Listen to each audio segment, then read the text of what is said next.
Hello students, स्वागत है आपका ऑनलाइन स्कूल ऑफ आर्ट की क्लास में। आज हम क्लास 11th का सिलेबस कवर करने जा रहे हैं जो कि थ्योरी का है।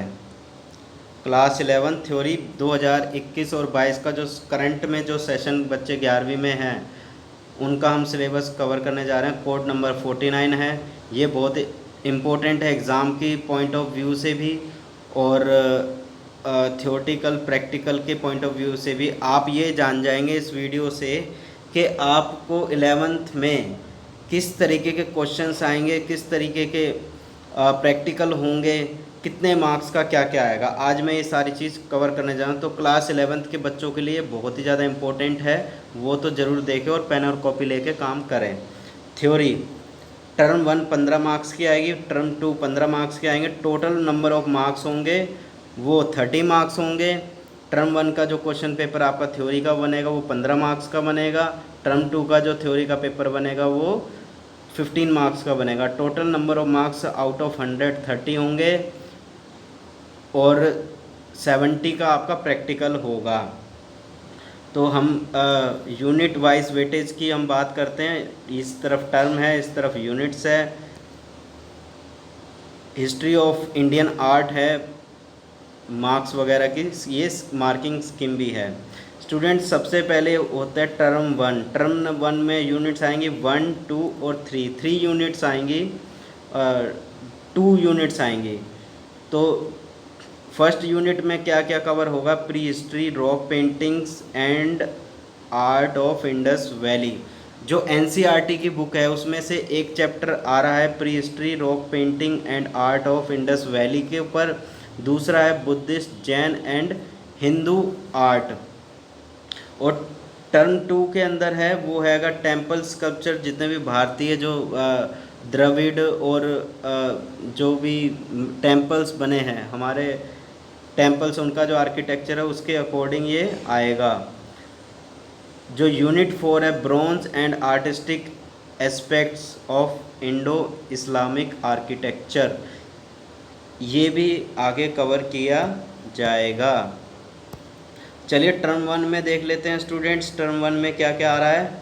टर्म 1 के अंदर यूनिट 1 जो मैंने ऊपर बताई थी 18 पीरियड्स का है और कंटेंट इसमें क्या क्या है? Pre historic rock paintings introduction. जो प्री हिस्ट्री हमारी जो प्री हिस्ट्री की जो रॉक पेंटिंग्स है उनका इंट्रोडक्शन दिया गया है। ये जो सिलेबस है ये सिलेबस पूरा कवर हो रहा है CBSE के द्वारा। और ये कौन सी बुक पर बेस्ड है? NCERT बुक्स पर बेस्ड है। ये सारे क्वेश्चन आपको वहीं पर मिलेंगे उन बुक्स के। और वो किताब आपने नहीं खरीदी है तो वो आप किताब खरीद सकते हैं, नहीं तो फिर NCERT की साइट से आप हिंदी की या इंग्लिश की क्लास 11th की बुक आप डाउनलोड कर सकते हैं। यदि आप वो बुक को नहीं पढ़ पा रहे हैं तो मैं हर एक बुक के पार्ट के ऊपर लेक्चर में पूरा लेकर आ रहा हूँ और पिछले वीडियोस में भी लाया हूँ और मैं आगे भी वीडियोस में लेकर आऊँगा। तो इसलिए स्टूडेंट्स आप चैनल को सब्सक्राइब करके रखें और जितने भी ओल्ड वीडियोस हैं वो सारे आप एक बार ज़रूर देख लें।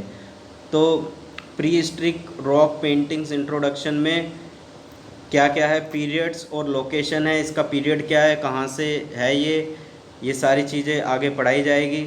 Study and appreciation of following pre historic paintings. Wizard, जो कि ये जो पेंटिंग्स है प्री हिस्टोरिक पेंटिंग्स है, पहली जो है पार्ट 1 में विजार्ड डांस भीमबेटका से प्राप्त हुई है। इसमें डांस करते हुए कुछ वाइट कलर की फिगर्स हैं। ये सारी बुक के अंदर छपी हुई हैं। NCERT की बुक में सारी चीज़ें आपको मिल जाएगी। इंट्रोडक्शन, पीरियड और लोकेशन। ये जो रॉक पेंटिंग्स का प्री हिस्टरी का क्या पीरियड है, लोकेशन कहाँ कहाँ पर वो पाया गया है।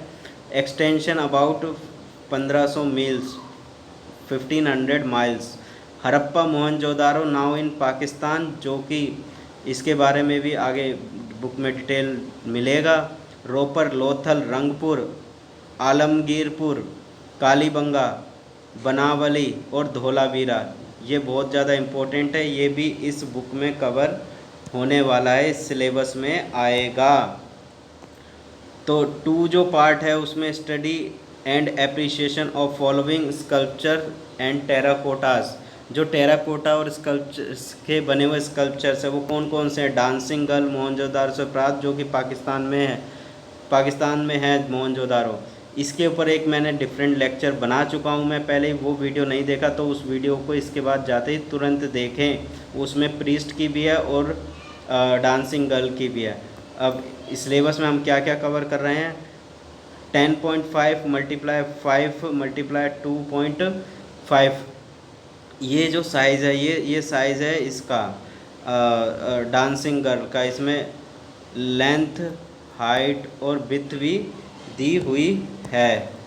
ये सारी चीज़ें बहुत इम्पोर्टेंट है। ये कहाँ पर है स्टूडेंट्स?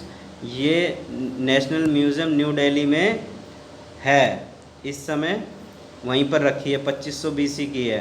अब हम बात करते हैं मेल तोरसो। मेल तोरसो कहाँ से मिला? हड़प्पा से।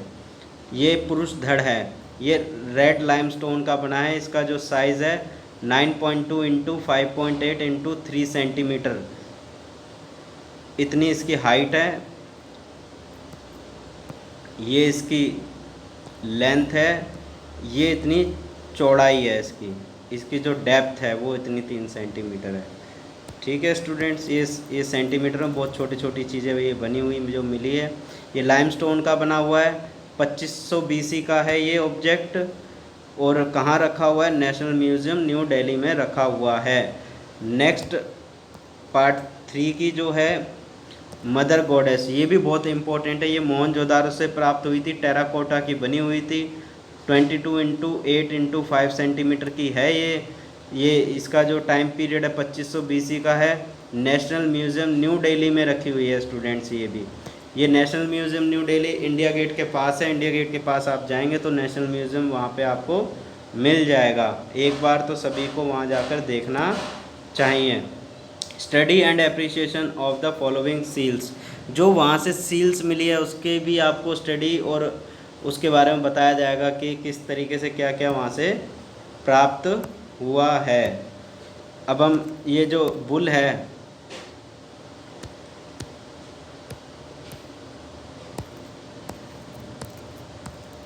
आगे हम चलते हैं, ये प्रॉब्लम हो रहा है थोड़ा सा।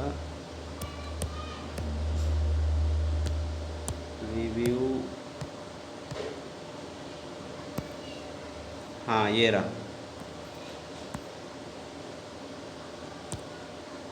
ये जो बुल है मोहनजोदारो से प्राप्त हुआ है, जो कि पाकिस्तान में स्टोन का बना हुआ है, स्टेटाइट स्टोन का है ये। इसका जो साइज़ है 2.5 इंटू 2.5 इंटू 1.4 सेंटीमीटर है, 2500 BC का है ये। कलेक्शन का है, नई दिल्ली में है ये। मोहनजोदारो पाकिस्तान से प्राप्त हुआ है और रखा कहाँ पर है? न्यू दिल्ली में, जो इंडिया गेट के पास है। Decoration on earthen wares, painted earthen ware jar, Mohenjodaro collection national museum new Delhi. ये जो जार है ये भी न्यू दिल्ली में रखा है, कहाँ पर? नेशनल म्यूज़ियम में। अब जो स्टूडेंट यूनिट 2 है, यूनिट 2 में क्या क्या आएगा ये भी आपको जानना चाहिए और ये लिखना भी चाहिए आपको। Buddhist, Jain, Hindu art, 3rd century से 8th सेंचुरी तक जो भी हमारा टाइम पीरियड रहा है उसके अंदर बुद्धिस्ट, जैन और हिंदू धर्म जिस तरीके से प्रभावित हुआ आया, न्यू जो बुद्ध धर्म आया उससे तर्कशास्त्र आया, तो ये सारी चीज़ें इसमें पढ़ाई जाएंगी। इसमें जो यूनिट 2 का पार्ट 1 है वो general introduction of art during Mauryan period, Shunga period, Kushan period, Gandhara and Mathura, Gupta period. ये सारे जो पीरियड है ये सारे इसमें पढ़ाए जाएंगे, बुक में सारी चीज़ें डिटेल में बताई जाएंगी। और यूनिट इसमें जो सेकंड पार्ट है study and appreciation of following sculptures, ये sculpture lion capital from Sarnath से जो लायन कैपिटल पाया गया है वो कौन से पीरियड का है? मौर्यन पीरियड से। पॉलिश्ड है, सैंडस्टोन का बना हुआ है, 3rd सेंचुरी का है ये। कलेक्शन कहाँ पर है? सारनाथ म्यूज़ियम यूपी के अंदर ये स्थित है, ये बहुत इंपॉर्टेंट जगह है। चौरी बैरियर फ्रॉम दीदारगंज से जो ये यक्षिणी की है, ये एक यक्षिणी है जो प्राप्त हुई NCERT की बुक में ये है, ये कवर किया जाएगा। ये सिलेबस है, सिलेबस के अंदर मौर्यन पीरियड, पॉलिश्ड सैंडस्टोन का बना हुआ है, 3rd सेंचुरी का है। कलेक्शन का है पटना म्यूज़ियम, बिहार के अंदर ये अभी स्थित है। ये जो दीदारगंज में जो चोरी बियरर यानी कि यक्षिणी है, ये जो मूर्ति है, ये मूर्ति आपको बिहार में मिलेगी, पटना म्यूज़ियम के अंदर आप इसको देख सकते हैं। सीटेड बुद्धा फ्रॉम कतरा माउंट मथुरा, जो कि ये सीटेड बुद्धा हैं, कुषाण पीरियड मथुरा स्टाइल में बनाए गए हैं। रेड स्पॉटेड सैंडस्टोन से बने हैं, 3rd सेंचुरी के हैं। ये कहाँ है? मथुरा के म्यूज़ियम में हैं। जैन तीर्थंकर गुप्ता पीरियड के हैं, 5th सेंचुरी से रिलेटेड है Gupta period.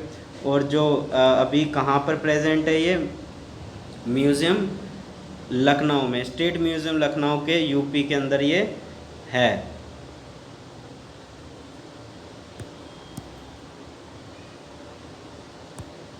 Introduction to Ajanta location, जो टर्म 1 है, ये टर्म 1 जो चल रहा है अभी, ये शुरू हुआ था अगस्त, सितंबर, अक्टूबर, नवंबर तक चलेगा। नवंबर के बाद टर्म 2 चालू हो जाएगा। उससे पहले सभी बच्चों को अजंता तक का सिलेबस कवर करना है। अजंता का पीरियड क्या है, नंबर ऑफ केव्स कितनी है, चैत्य और विहार क्या है, टाइप्स ऑफ पेंटिंग क्या है, फ्रेस्को क्या है, paintings and sculptures, subject matters and techniques ETC, ये सारी चीज़ें टर्म 1 में पढ़ानी चाहिए सभी टीचर्स को। ये सारी चीज़ें सभी स्टूडेंट्स को पढ़ाई जाएंगी। और ये इसका जो टर्म 1 का एग्ज़ाम होने वाला है दिसंबर में, नवंबर में ये एग्ज़ाम होगा, फिर उसका टर्म 2 चालू हो जाएगा। तो फिर भी स्टूडेंट सिलेबस है तो हम ये जान लेते हैं टर्म 2 में क्या क्या आएगा, आपके लिए भी जानना बेहद ज़रूरी हो जाता है। यूनिट 3 में temple sculpture, bronze and artistic aspects of Indo Islamic architecture, जो इंडो इस्लामिक आर्किटेक्चर बने हुए हैं, स्कल्पचर बने हुए ब्रॉन्ज के वगैरह के, तो वो सारी चीज़ें हमको टर्म 2 में पढ़नी है। टर्म 2 हमारा चालू होगा दिसंबर में, दिसंबर, जनवरी, फरवरी और मार्च तक जाएगा। उसके बाद एग्ज़ाम्स चालू हो जाएंगे फाइनल टर्म के, जिसमें टर्म 2 में से क्या क्या आएगा, ये सारी चीज़ें आएंगी। Artistic aspects of Indian temple sculpture, 6th century से 13th सेंचुरी तक का। Introduction to temple sculpture, 6 to 13 century का। Study and appreciation of following temples sculpture, जो कि स्कल्पचर बने हुए हैं। Descent of Ganga, Pallava period का है ये। डिसेंट ऑफ गंगा, पल्लवा, महाबलीपुरम, तमिलनाडु का है। ग्रेनाइट रॉक सिरका का बना हुआ है और ये 7th सेंचुरी का है। 2 त्रिमूर्ति एलिफेंटा केव्स है, ये महाराष्ट्र में है, 9th सेंचुरी की है। ये भी आगे आपको पढ़ना होगा। लक्ष्मी नारायण कंदरिया महादेव टेम्पल, ये चंदेला पीरियड का है, खजुराहो में, मध्य प्रदेश। स्टोन जो है स्टोन का बना हुआ है ये, और 10th सेंचुरी से रिलेटेड है। सिंबल प्लेयर, सन टेम्पल है, ये गंगा डायनेस्टी द्वारा बनाया गया है, कोणार्क उड़ीसा में है। ठीक है स्टूडेंट, और ये कौन से समय का? 13th सेंचुरी का। आगे एक और है, mother and child Vilas Shah temple, Solanki dynasty, Dilwara, mount Abu में है ये, राजस्थान के माउंट आबू में है ये। और वाइट मार्बल का बना हुआ है, 13th सेंचुरी का है ये। यूनिट 4 में क्या क्या आएगा? Bronze and artistic aspects of Indo Islamic architecture, इसके अंदर क्या है? Introduction to Indian bronze age का जो इंट्रोडक्शन रहा है। Method of casting solid and hollow, जो कास्टिंग की गई उसमें जो सॉलिड है वो उसमें क्या क्या है, ब्रॉन्ज कितने टाइप्स से बनता है, और जो पीछे का हॉलो वगैरह सारी चीज़ है। Study and appreciation of following South Indian bronze, Nataraja की जो मूर्ति है, चोला पीरियड, तंजावुर डिस्ट्रिक्ट तमिलनाडु की है, 12th century AD। National museum new Delhi में रखी हुई है ये। इसके बारे में भी डिटेल जानकारी आगे दी गई है NCERT की बुक में। Artistic aspects of the Indo Islamic architecture, इसका इंट्रोडक्शन दिया जाएगा। Study and appreciation of following architecture, Qutub Minar के बारे में डिटेल्स स्टडी कराया जाएगा। गोल गुंबद ऑफ बीजापुर भी आगे कवर किया जाएगा।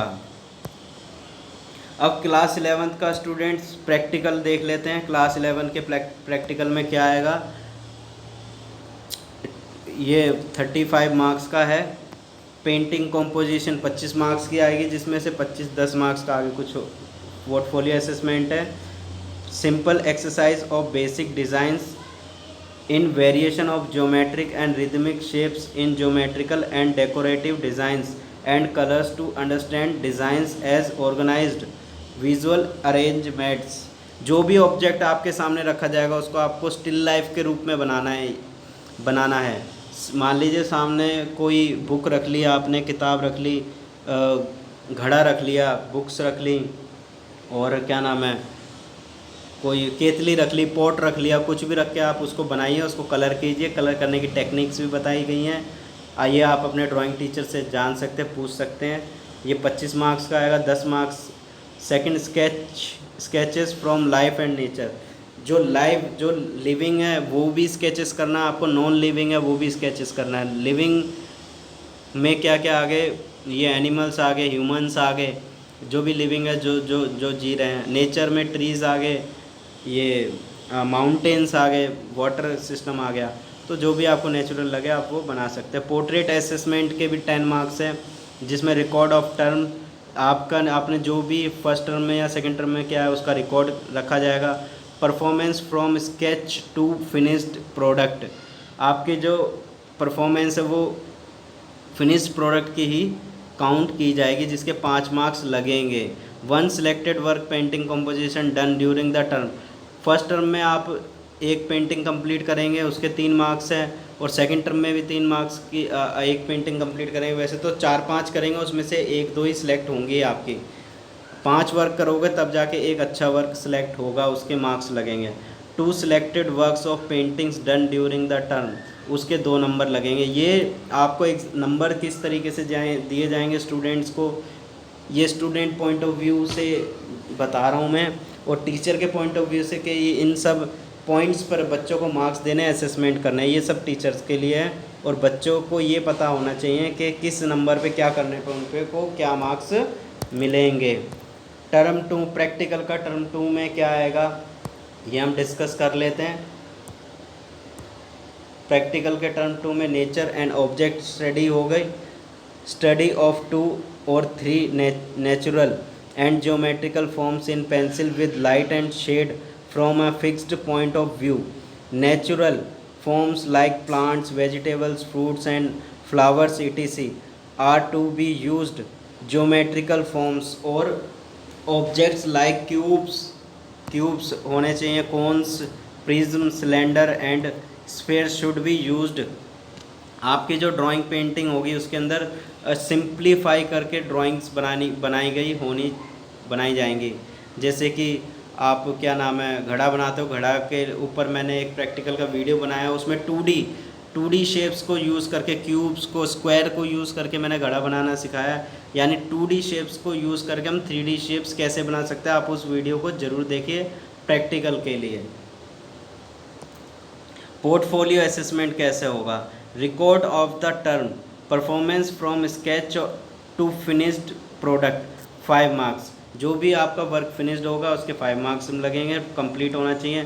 3 selected nature and object study exercise in any media done during session including the minimum of 2 still life exercise. कम से कम आपको 5 स्टिल लाइफ करोगे तब जाके 2 अच्छी बनेगी। 2 का ही सबमिशन सिलेक्शन कर सकते हैं टीचर्स, और स्टूडेंट भी अपना सिलेक्शन करा सकते हैं। स्टिल लाइफ की ड्राइंग मैंने बताया, एक तो मेरा जो घड़ा मैंने बनाया आप वो भी स्टिल लाइफ में बना सकते हैं, यहाँ सामने रख के बना सकते हैं, और उसमें कलर के भी मार्क्स होते हैं। These selected works prepared during the course by the candidate and certified by the school authorities as the work done in the school will be placed before the examiner's assessment. जो आपका जो भी पूरे session 1 में, session 2 में, term 1 और term 2 में जो भी काम आपने किया है वो सारा डिस्प्ले होगा। डिस्प्ले होने के बाद वो स्कूल प्रेमिसेस में रहेगा, बिफोर आने ये जो क्या नाम है एग्जामिनर्स के आने से पहले असेस किया जाएगा। नोट क्या दे रखा है, the candidate should be given 1 hour break after first 3 hour. जब आपके पहले 3 घंटे का कोई वर्क हो जाएगा उसके बाद 1 घंटे का ब्रेक दिया जाएगा। 3 घंटे के काम के बाद 1 घंटे का ब्रेक देना ज़रूरी है, उसके बाद आप कंटिन्यूस वर्क कर सकते हैं। The time table to be so framed as to allow the students to work continuously for minimum और 2 पीरियड्स एट ए स्ट्रेच। कम से कम 2 पीरियड आपको कंटिन्यूसली वर्क करने दिया जाएगा। अब स्टूडेंट्स क्लास 11th का जो सिलेबस है वो मैंने पूरा कवर कर लिया है। क्लास 12th का जो सिलेबस है वो मैं नेक्स्ट लेक्चर में कवर करूँगा। तो आप स्टूडेंट्स अपनी स्टडी जारी रखिए, अच्छे से कीजिए और ड्राइंग पेंटिंग का जो सिलेबस है ये पूरा कीजिए और कमेंट करके ज़रूर बताएं आपको वीडियो कैसे लगा। मेरे